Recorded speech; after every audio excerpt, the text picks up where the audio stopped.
रहीम। आज का जो लेक्चर है वो पर्टर्बेशन मेथड के बारे में है। तो पर्टर्बेशन मेथड को समझने से पहले हम पर्टर्बेशन का मतलब समझते हैं कि क्या होता है, फिर इसकी रियल लाइफ में भी एग्जांपल देखते हैं कि इसको रियलिस्टिक अप्रोच में कैसे हम डिफ़ाइन करते हैं। ठीक है? फिर साथ-साथ जितने भी हमारे टाइटल्स हैं उनको डिस्कस करते हैं। तो पर्टर्बेंस मीन्स उर्दू में तो इसका मतलब है गड़बड़। लेकिन इंग्लिश में इसको अगर समझें तो एक कॉज़ ऑफ डिस्टर्बेंस और डिसरप्शन, डिसऑर्डर।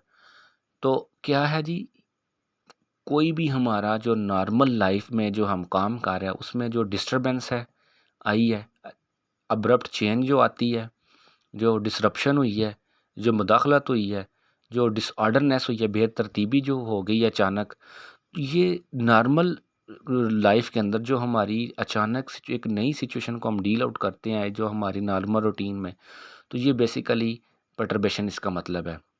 जो गड़बड़ क्रिएट होती है वो असल में पर्टर्बेशन, ठीक है, उसका मतलब। अब रियल लाइफ में इसको देखते हैं कि फॉर एग्जांपल कि व्हेन योर रूटीन और schedule is interrupted because of your friend.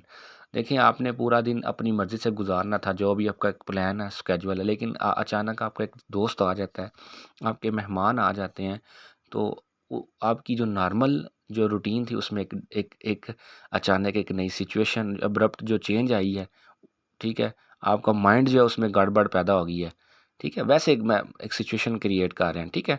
For example अल्लाह ना करे आपको बुखार हो जाता है, तो जैसे आप नॉर्मल लाइफ़ में आप चल रहे थे, अचानक आपको बुखार हो जाता है, तो आपकी जो नॉर्मल रूटीन है वो डिस्टर्ब हो गई है।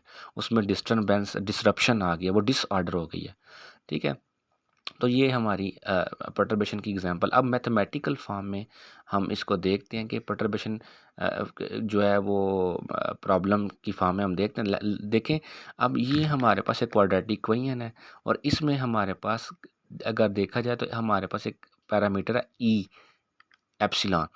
तो अगर इस एप्सिलॉन को जब हमने क्वाड्रेटिक इक्वेशन में जब मैंने इसको ऐड कर दिया तो ये एक परटर्ब्ड इक्वेशन बन गई है, ठीक है? लेकिन यूँ ही इस स्मॉल पैरामीटर को अगर हम ज़ीरो कर दें ना, ये भी ज़ीरो हो गया, ये भी ज़ीरो, तो हमारे पास एक स्टैंडर्ड क्वाड्रेटिक इक्वेशन बन जाएगी। तो बे जो हमारी रेस्ट इक्वेशन बनेगी ये तो एक स्टैंडर्ड क्वाड्रेटिक इक्वेशन बनेगी। तो बेसिकली ये जो पैरामीटर था एप्सिलॉन, इसने हमारी स्टैंडर्ड इक्वेशन जो है उसमें अब्रप्ट चेंज लाया है। इस पैरामीटर की वजह से रेस्ट इक्वेशन में जो हमारी पहली इक्वेशन स्टैंडर्ड फॉर्म है, जब एप्सिलॉन ज़ीरो करेंगे तो वो हमारी रेस्ट इक्वेशन है। जब इसमें हम एप्सिलॉन ऐड कर देंगे तो इसकी जो नॉर्मल बिहेवियर है उसमें चेंजिंग आना शुरू हो जाएगी। ऐसे ही क्वाड्रेटिक इक्वेशन है। तो इस एप्सिलॉन इस पैरामीटर को ऐड करने से हमारी जो इसका नॉर्मल बिहेवियर है उसमें चेंजिंग आना शुरू हो जाएगी, अब्रप्ट चेंज। तो ये हमारे ये परटर्ब्ड प्रॉब्लम्स हैं, ठीक है? पर और ये इनका बेसिकली इक्वेशन है, तो ये परटर्ब्ड इक्वेशंस आ जाएगी, ठीक है? ये टॉपिक मैं नेक्स्ट पढ़ाऊंगा कि परटर्ब्ड इक्वेशन क्या होती हैं, ठीक है? अब नेक्स्ट चीज़ है जी, परटर्बेशन मेथड क्या होता है? Perturbation method are the methods which are rely on there being dimensionless parameter in the problem that is relatively small। क्या ऐसे मेथड्स होते हैं जो रिले कर रहे हैं किसके ऊपर, जो डिपेंड कर रहे हैं किसके ऊपर, dimensionless parameter in the problem. जो भी हमारा प्रॉब्लम है इसमें हम एक पैरामीटर डायमेंशनलेस पैरामीटर एप्सिलॉन को ऐड करते हैं। हमारा जो प्रॉब्लम है वो अब इसके ऊपर डिपेंड कर रहा है। तो ये जो एप्सिलॉन है ये इसकी वैल्यू 1 से लेस होती है, ठीक है? तो इतनी भी लेस नहीं कि ज़ीरो हो जाए, ठीक है? मतलब लेस होगी 1 से, ठीक है?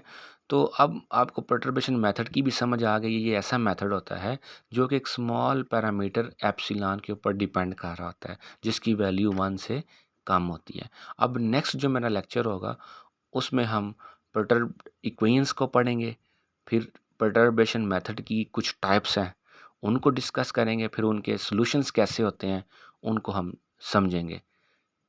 अल्लाह ताला आप सबका हामी और नासिर हो।